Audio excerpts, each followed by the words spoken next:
So, Adam, I've always been aware that somewhere in the dim, dark, and distant past, you had a significant interest in the new atheist movement, and in particular Christopher Hitchens. And at one point, I believe you had the biggest archive of Christopher Hitchens' videos on YouTube, but not anymore. You went through a significant change of position on this at some point, as the world seems to have done since 2006. So maybe jump in wherever you feel is appropriate with how, with your background intellectually, philosophically, how you initially became interested and pulled into the new atheist movement. Yeah, it started in the early 2000s, actually. I say approximately about 2003 or four. I was always an atheist, secularist. I didn't believe in God from an early age. And my family wasn't very religious at all either. So what I did was back in the early 2000s, I began an interest in theology, monotheism specifically, for reasons other than I just wanted to know more about these specific religions. However, I was Was it related already at all to, sorry, Adam, was it related at all to 9/11? No, actually, it wasn't initially. I don't know why I studied monotheism to begin with. I just don't know why.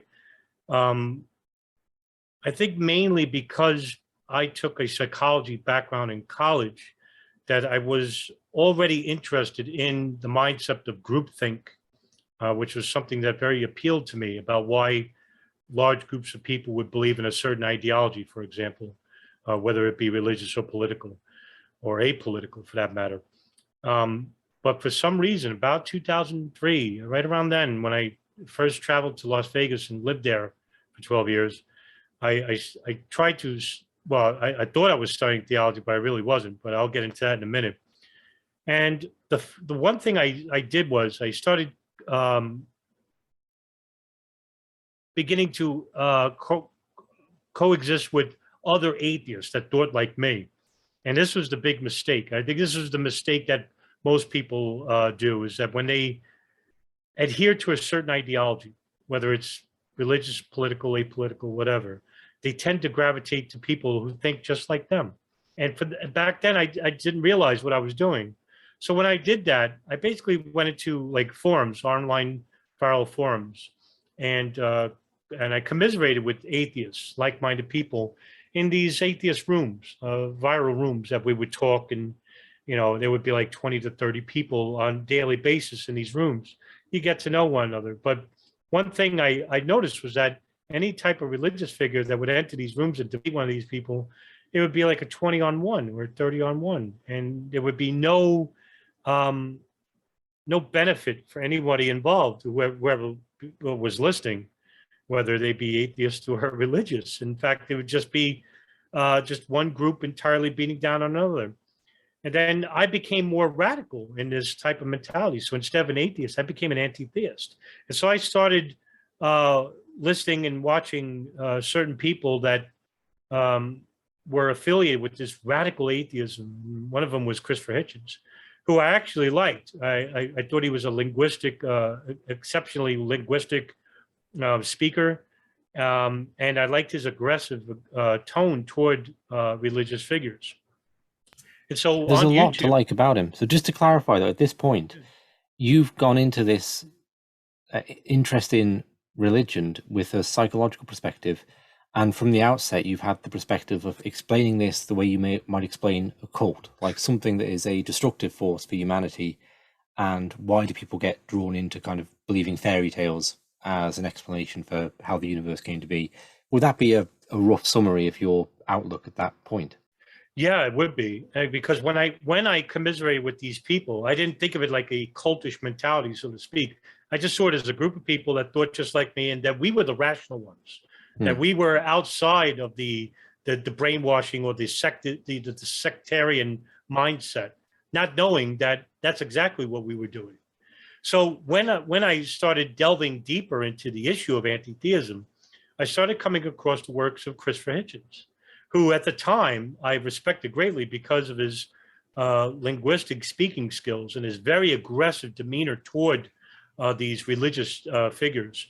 that I grew to hate after a while.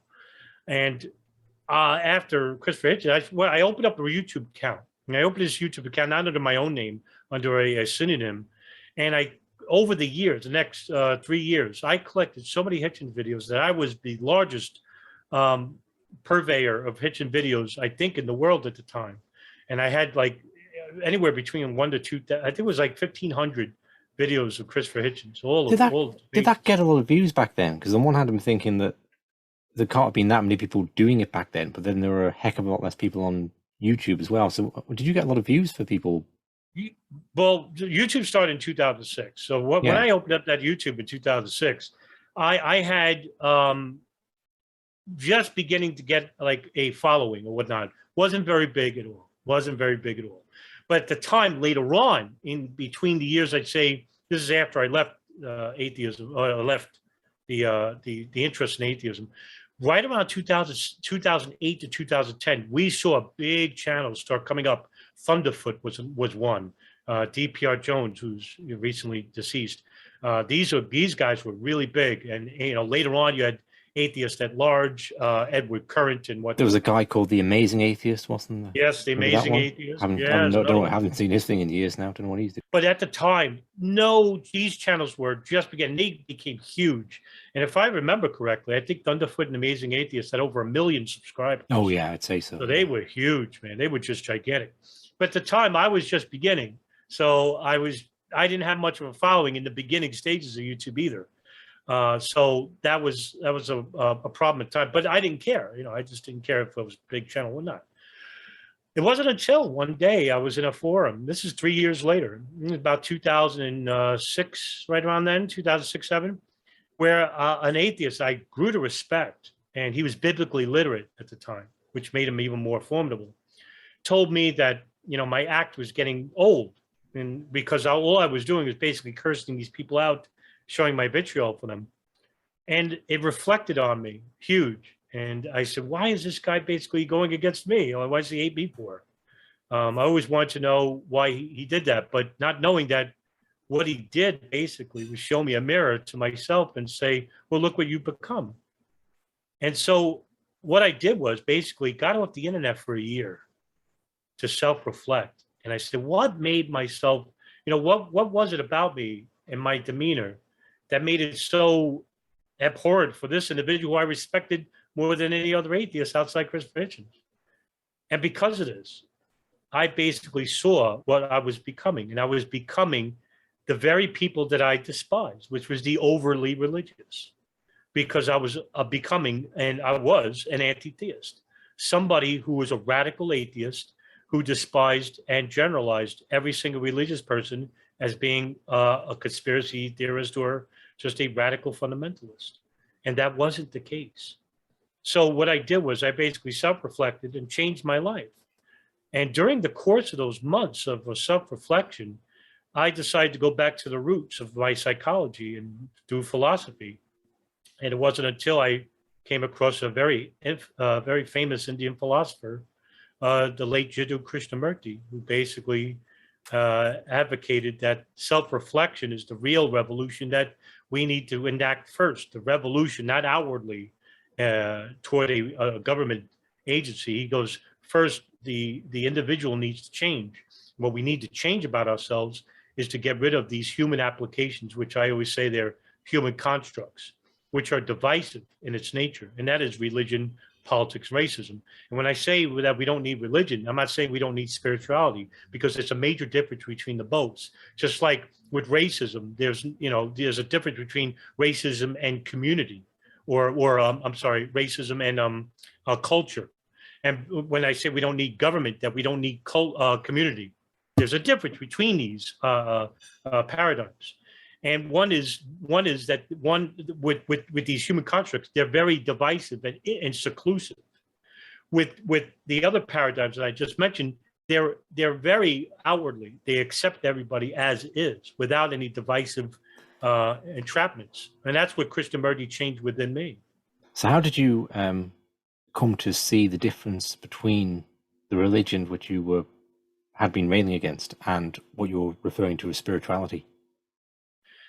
Well, I then studied Christianity at first in the beginning. And this is when I started studying 9/11, right around 2006, 7. But right before that, I tried to do the best to try to look at the Bible in a different view. And I think, according to my estimation, to my studies about the Bible, is that too many people look at the Bible literally. And I think with the Bible, in much of its precepts and much of its many of its in the books of Judges or the newer books, the New Testaments, new books, they see the world through an allegorical framework. In other words, Christ basically was speaking allegorically. But if you took the words of Christ or the Old Testament literally, you become this, monstrosity from within. And that was, you can't take that which was in the third or in the early century period of BC and apply it to today. It's impossible because, we are a much different people. We're a much different mentality and much different living. And you can't go back. In other words, if you were living in the Old Testament point of view, you're no different than, say, what the Taliban are living through in Afghanistan or in Kabul or in the southern mountains. You just can't live that way because we're different mindset, different people. What you can take away from the Bible is that they knew more about humanity than we do now, as in general, because back then they didn't have technology. Back then they didn't have an understanding of virology or biology, but they knew about the human condition. They knew about human behavior. And even though some of those people lived barbarically, there are some precepts that can be obtained and even lived up to today. I mean, some of the parables that Christ talked about in the New Testament can be relatable to today. They really can be. Be good to your fellow man. And as soon as you see that you don't need to follow religion aspect, so to speak, but if you live through the spiritual aspect that Christ was talking about, or that the Prophet Muhammad was talking about, then you can understand that you can get along with your fellow man without having that divisive or the tribalistic point of view where we see each other as different ideologies and different sects. Okay, Adam, I think that's like a central point really about the New Atheist Movement is the rejection of allegory and the rejection of symbolism. And I think that's what's come back into the world. So my experience was that the only people who read the Dawkins, Hitchens, Harris books on atheism were themselves committed atheists, and they wanted their own view of the world reflected back at them. And as years passed, I found that to be wrong. Actually, I found I was wrong about that as I encountered people, often people from different cultures, who had grown up really immersed in a religious worldview in a way that certainly in the culture I live in, it's impossible. Or I suppose, unless you grow up in a particular family and you are homeschooled or something, it's impossible to be that immersed in religion here. Probably not quite the same in the United States. You could probably have more mental immersion growing up in certain states, but in Europe, not so much. And I have encountered people who say they read particularly Dawkins' book, and just the criticisms he would make of that very literal interpretation of religion broke them out of seeing the world that way. And they felt he'd done a great service to them. So they had to acknowledge there was like a positive aspect, a positive side to this new atheist movement in helping people transition out of taking this very literal interpretation of what I would see as symbolic stories. And often those people didn't necessarily become hardcore atheists. They often say, okay, well, maybe this view, if you take it too far, is limited also. And maybe there's a more kind of spiritual perspective on life that we should at least be open to. But there was that positive side to it. But on the other side, what I felt about it at the time was that these figures like Hitchens and Dawkins were tremendously symbolically illiterate. Like they couldn't see that these stories weren't necessarily meant to be taken literally. They could only interpret religion on a literal level. And in that sense, weirdly mirrored the people they were criticizing. I would agree. Now, one thing I noticed about with the new atheists like Sam Harris and Richard Dawkins and Hitchens and even Daniel Dennett is that outside of Dennett, those three basically would debate the more radical, fervent religious figures of the time, such as Rabbi Shmuley Bateak, or somebody like a Sunni Salafist extremist of Islam. These are low-hanging fruit. These are people who don't know anything about the religion or the spiritual side of Christ and the like the Jubilees or the forgotten books of the Apostle Thomas. The books that weren't added Yeah, the to Gospel of Thomas. Yeah, the Gospel mystical of gospel. Thomas. Yeah. Right? Yeah, exactly. But they never debated true theologians. That's the one thing I found out later, that where I basically, they're debating at least religious figures. Yeah, religious figures, but none are notable theological figures. Figures like Thomas Keller or Catherine Sonderberger or Rowan Williams. But later on, that they would debate people like Ken Ham or the one homosexual preacher that Yeah, came the guy out. from Colorado who was the preacher to Bush. Yeah, I mean, that was an incredible thing. I'm not going to remember his name, I don't think. It's going to come back to me in like 2 hours' time, Adam, right, But for sure. Dawkins made a TV show featuring him, and he came across terribly, right? He's come on these. Yeah, that was the kind of thing, this very literal interpretation. That guy went on an interesting journey. I mean, it's very hard to see how genuine these people ever are, but he certainly seemed to become somewhat reflective after he, was caught with the choir boys and drugs and everything. Yeah, and these are the people who are called the hypocrites, and Christ even talks about them in the Bible, that many will come under my name and speak, the words, but they're wolves in sheep's clothing. That's what he was relating to, that these people will basically call under his name. These preachers like Joel Osteen and Benny Hinn and Kenneth Copeland, millionaires many times over. Christ didn't come to make them rich. In fact, he hated these types, and these are the money changers that he talks about in the New Testament.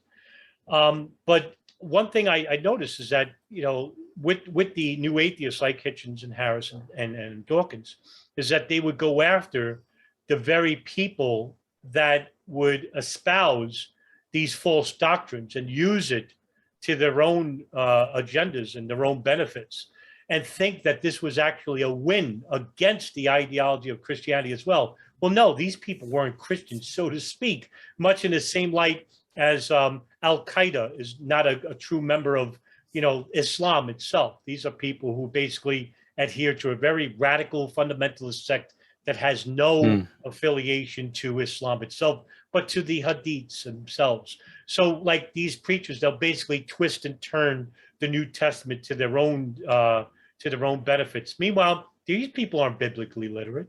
These people are millionaires. They don't basically teach the Bible. They have it, sure, at the podium, but they never really read it.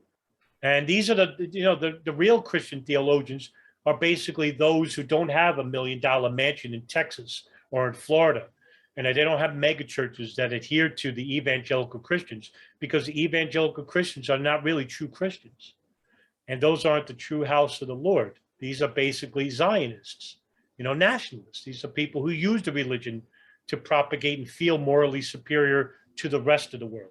Well, that's what I found out with the atheists. The new atheists basically propagated that they were the real reasoning, the real rational mindsets of the world, and they were going to defeat the evils of religion. And all they were doing was basically creating a fervent mentality within these new atheists. And I was one of them. I'm from that background.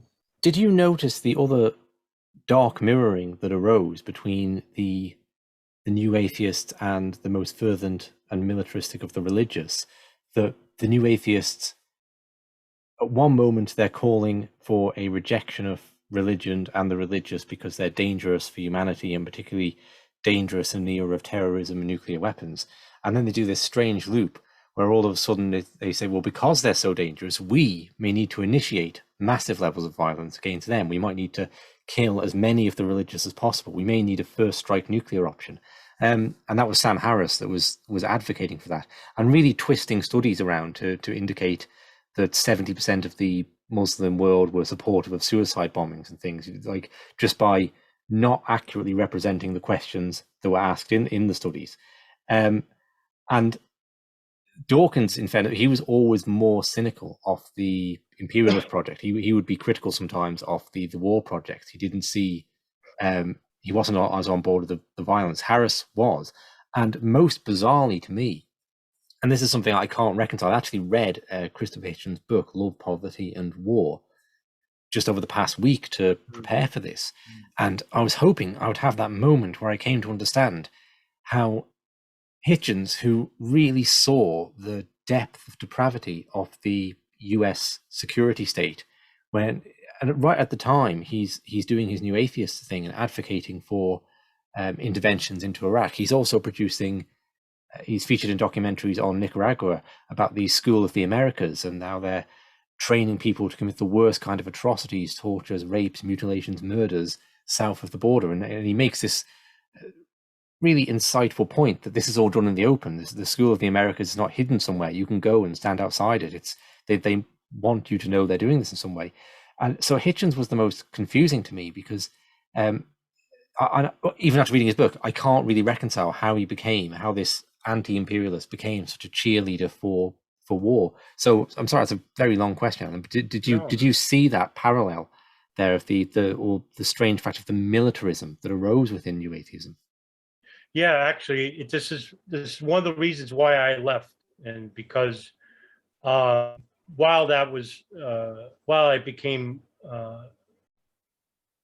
while the fellow atheists had told me about my behavior, at around that same time, I started noticing a change within like the atheist community, whereas they were calling for like a more aggressive stance toward the religious figures around the world. One, a great example of this is that it's still up on YouTube. Christopher Hitchens had an interview with the famous actor Charlton Heston about the first Gulf War, and it was broadcast on CNN. And this basically shows you two sides of Christopher Hitchens. In that debate, Charlton Heston was advocating for an invasion of Iraq, and Hitchens was not. He was actually more of a stalwart against the invasion and gave great answers as to why we shouldn't invade and think it was a mistake. Fast forward to 10 years later, 11 years later, after the attacks of September 11, 2001, his entire worldview changed. And in his book, I didn't read the whole thing, Hitch 22, he basically says that because of September 11, 2001, and this is the reason Sam Harris also gives similarly, is that because of that, their views toward religion dramatically changed, and said that now the real enemy is no longer imperialism, but that it's religious fundamentalism in the Islamic world. Amazing, isn't it? He'd actually supported the intervention in Serbia with the war with Kosovo there. So he had become won over by the idea of humanitarian intervention and the idea that the US government, even though it runs torture and assassination schools that it deploys south of the border, it could act in a morally benevolent way to protect civilian life. And that's something that I didn't find in Hitchens a reconciliation of how he I couldn't get into, like, step into his shoes and see how those two thoughts could coexist in his mind. I didn't get that. I couldn't. And in some ways, his brother is kind of the same way, Peter Hitchens, who's wonderful from my perspective anyway on certain issues. Like, he was a real champion when the lockdowns hit and saying, I'm not sure it's a good idea to lock down the whole economy and spend billions and billions and billions on this and the death of civil liberties.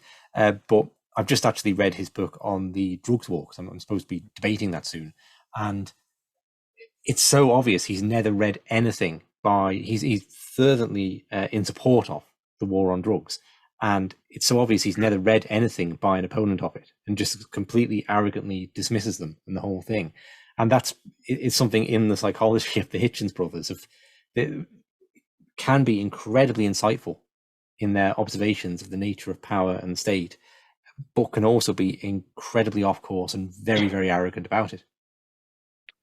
It was one thing about Hitchens that I learned over the years while following him and being a huge proponent of his, is that he came across very arrogant, very, very aggressive, and his aggressive tone toward religious figures was a complete like vitriol and disdain for them. And, there are still videos up there of Christopher Hitchens debating these people, and you can see his attitude toward them. He really didn't like these people, and he didn't know them. And, one such debate was against Chris Hedges, formerly of the New York Times. And basically Hedges says, I don't believe in witches and warlocks and all these like talking donkeys and snakes. He goes, I don't know what person he's debating with, but I wasn't like that. But he never treated them any differently and said that you're all the same, basically. And Hitchens basically, found it to be very, disingenuous, stuff like that. And in return, I hated Hedges for the simple fact that he was debating Hitchens. But Right. later on, I found, I found to be more in agreement with Hedges than Hitchens, and that's the irony of this at the end, Well, was that Hedges basically said to him that, I went to the Balkans and I speak Arabic. And when he went to interview some of these like Al Qaeda figures in the Balkans fight against the Soviets, he saw that there was one common theme, was that none of them read the Quran or they were literate. And that's the reason why these people adhere to these, fervent ideology of Wahhabism, is because they have other imams telling them what to believe and what they do. Well, that's no different than, your church, evangelical church leader at these evangelical churches like John Hagee and Kenneth Copeland, because these people don't read the Bible. They only read select versions of it. I don't know how much broad impact it had, but Christopher Hedges' book, Why I Don't Believe in Atheists, seemed to be like a really thorough beatdown of the new atheist position, in that he makes the comparison to how they are an extremist religious group and they advocate for basically the same thing. And it is based on his insight it's based on the idea of the moral improvability of man. Yeah. And Hedges has this rather dim view, a kind of a Christian view, I think, in his perspective anyway, that human beings have this original sin. And whilst we make technological improvements, we make financial improvements, we make scientific improvements, we are morally no different from the people in the ancient world. We are depraved and sinful and violent and all the rest. And that's still our essential nature, which is maybe a bit more dour than I would be. I don't know, it's a very interesting point, but it was a really substantial critique of the new atheist movement.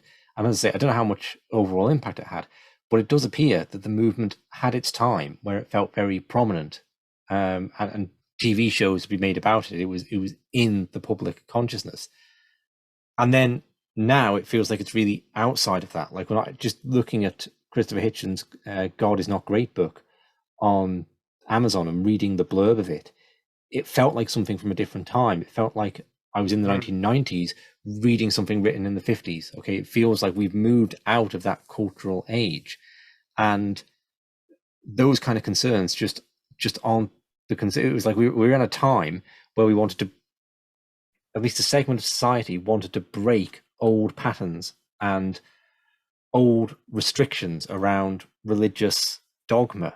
And I don't think that's on anyone's mind today. When you look at the kind of social problems that exist today, no one is saying like, oh yeah, there's too much Christianity. It's actually quite the opposite in a sense. Yeah, it's like now the kind of social concerns people are concerned about are like people having 72 different genders. It's like you've taken all the barriers away and everything goes kind of crazy, so we do feel like in a completely different world. Would you agree with that? Yeah, I when I left the atheism debate, right, and I delved into 9/11, the new atheism movement peaked, and I'd say it peaked between the years 2007 to 2013, and I noticed a very noticeable sharp decline in interest in debating the existence of God, especially on YouTube, especially on viral media. And all these famous atheists that were once big names, I mean, really big, we're talking about 500,000 people, hundreds of thousands of subscribers to a lot of these people, dozens and dozens, I can name them. All of a sudden, these people don't exist. Sometimes I go back to YouTube and take a look, I go back and revisit some of those people I used to listen to and subscribe to, no longer active. Some of them are even defunct. They're not even on YouTube anymore. And these are people who had hundreds of thousands of followers. What happened to these people? What happened was, I think, is basically what you just stated, is that the interest basically strayed away from the argument for God into more prescient matters. And that is basically, what happened in the mid 2010s is that basically you had the second Obama administration, the wars of Libya and Syria, prescient matters of economics and the housing collapse in 2008.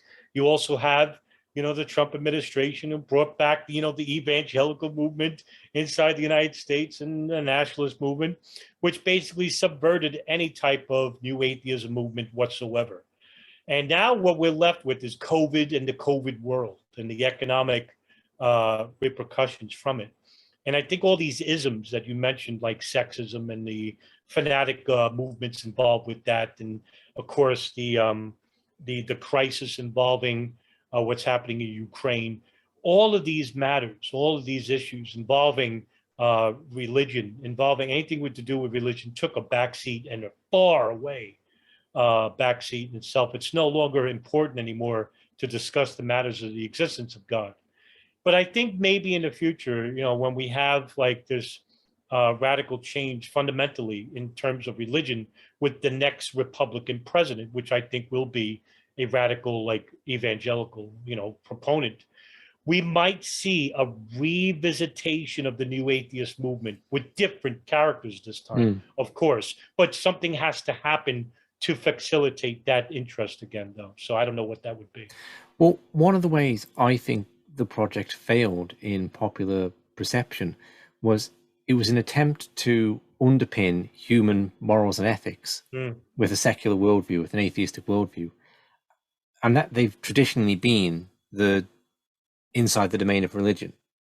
And I think it felt really obvious to the people pushing that project that could be done and be very simple. And I think people became cynical about that you could really, and particularly in the area of like sexual ethics.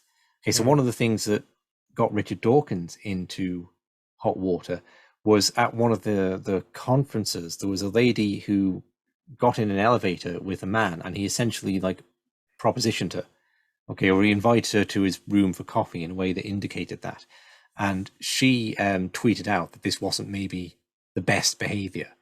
And Dawkins came down on her and said, this is ridiculous. He asked a question, you gave an answer. There was no threat to you.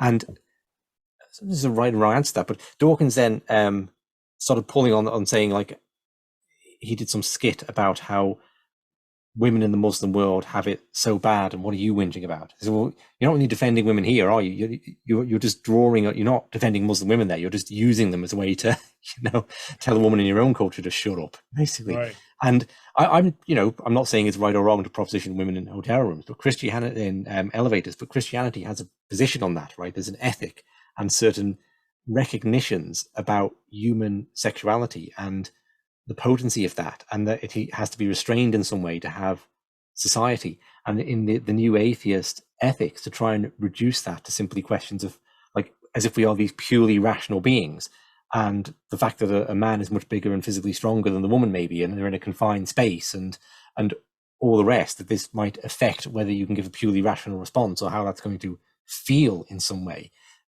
I don't think atheistic ethics had any way to deal with that situation, or the million situations like it. Like, should children be involved in drag parades? Should we have 27 different genders? So all these kind of questions.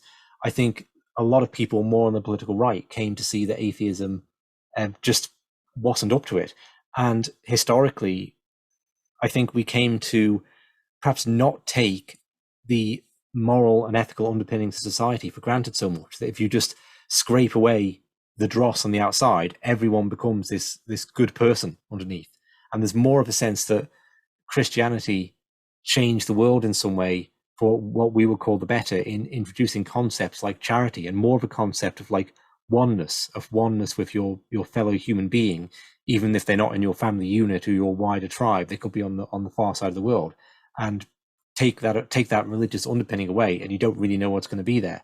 So that's what I saw with the collapse of it, that it couldn't ultimately live up to its promise philosophically. Yes. Funny thing that you mentioned this, because two of the biggest atheist channels at the time, Thunderfoot and Aaron Ra, basically started venturing off into other subjects outside of atheism and the religion for God. And one subject in particular that basically caused their demise, so to speak, was feminism. And this basically really illuminated the fact that outside of the existence of God as a scientific issues, basically these people had no idea about the general understanding of other people's problems and psychological um, beliefs. So feminism basically was a big argument for these two channels. And what happened was there was a huge wave of dissent within the atheist community about the arguments made by both of these people, Aaron Ra and Thunderfoot. And they caught a lot of flack for it. And a lot of their subscribers left these people, left them and started to become disinterested in atheism as a whole, and thinking that, all these guys basically were the purveyors of moral justice because they actually had an argument against the more radical fundamentalists of religion. But here they are basically talking about the degradation of feminism, what it means to the women populace, not just the United States, but around the world as a whole. And a lot of people, especially in the feminism community, famous feminists, I forgot one woman in particular, I don't think it's Gloria Steinem, but I forgot, I forgot her name. I wish if I remember her name, I would know it. But she basically did a refutation video of Thunderfoot and basically called him out for his, very faulty, transparent views involving women's rights and whatnot. And he fell flat. I mean, it was a big mistake on his part to venture into this, especially Aaron Ra as well. I mean, he's a great scientist, but he's, outside of that, you could see where his weaknesses lay.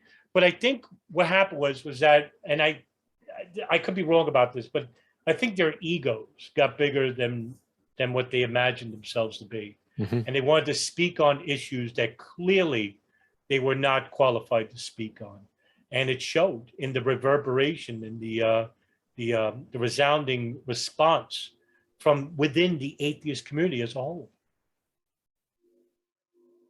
Yeah, and I think that it was fascinating to me that within less than a decade of the new atheist movement being at its height, Jordan Peterson is lecturing on not only Christianity, not only the Bible, but the Old Testament, the part that the new atheists would be so opposed to. And he's picking up 10+ million views on YouTube videos, giving 2-3 hour lectures on the Old Testament, and to audiences full of young men, and probably the kind of young men that not even that 10 years earlier, might have been in the new atheist movement had they been born 10 years earlier. And that really signaled to me like a cultural shift. Okay, like there's a return to like a movement away from a literal view to a return then to looking at these texts more symbolically and more as they pertain to the nature of man, human nature.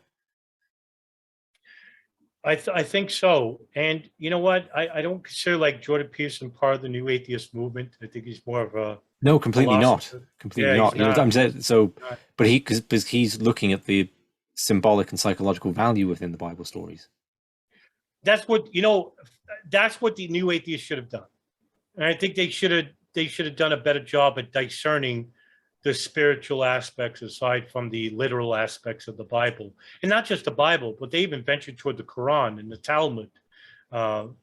Needless to say that these people weren't even qualified to speak on these issues because they weren't. I mean, the biggest atheist names at that time, people like Thunderfoot, people like Sam Harris, and I'll save Hitchens because I think he actually read these books.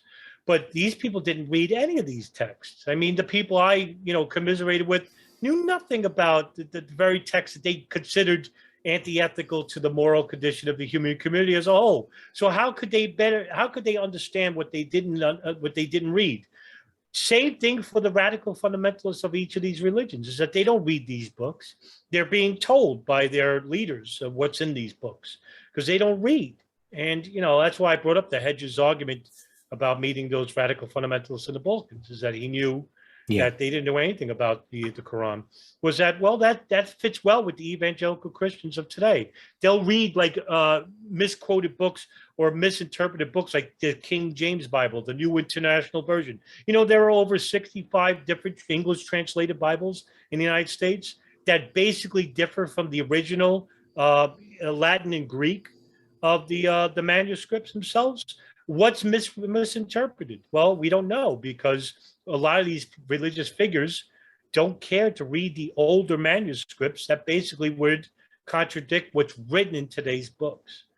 And that's why Christians are so inherently divisive within their own religion. And they're the most divisive religion on the face of the earth, outside of the newer religions that are, like Scientology and whatnot. But Christianity is the most diverse and most divisive religion, monotheism, on the face of the earth, because of the so many different translated Bibles that are emanating from it.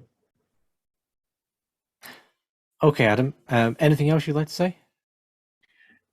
Well, I mean, I like this topic because it basically goes back to my line of thinking. And, this is something I don't talk with many people about, because I was an anti-theist, and I was part of that like sectarian mindset. And I didn't go into it thinking that way. You'll hear this from people who leave cults. Like these are educated people. Not everyone's stupid and join these cults and say, hey, I want to join a cult. They join these groups because of the like-mindedness, the agreement toward another fellow man. You don't join, groups to basically argue with one another, or have a different mindset. But I think the lesson learned here is that just because somebody thinks and acts or believes just like you isn't the same as somebody who thinks and reacts or believes in something different like you. The one commonality we have in common is that we're all human beings. And that's the commonality that people don't want to remember or don't, care for. They want to become a select part of something, or a select group of something. And that's the real evolution that we need to basically adhere to, apply in our own lives, is that we need to get out of this tribalistic mindset that we haven't evolved yet out from. And very few people have talked about this, is that, the evolution of technology has grown at leaps and bounds. But when it comes to the human condition, we haven't evolved much at all. And we have a lot of similarities between ourselves and, say, Cro-Magnon man, in many ways, more than one. Thank you very much, Adam. Enjoyed that. Speak again soon. Yeah, thank you very much, Richard.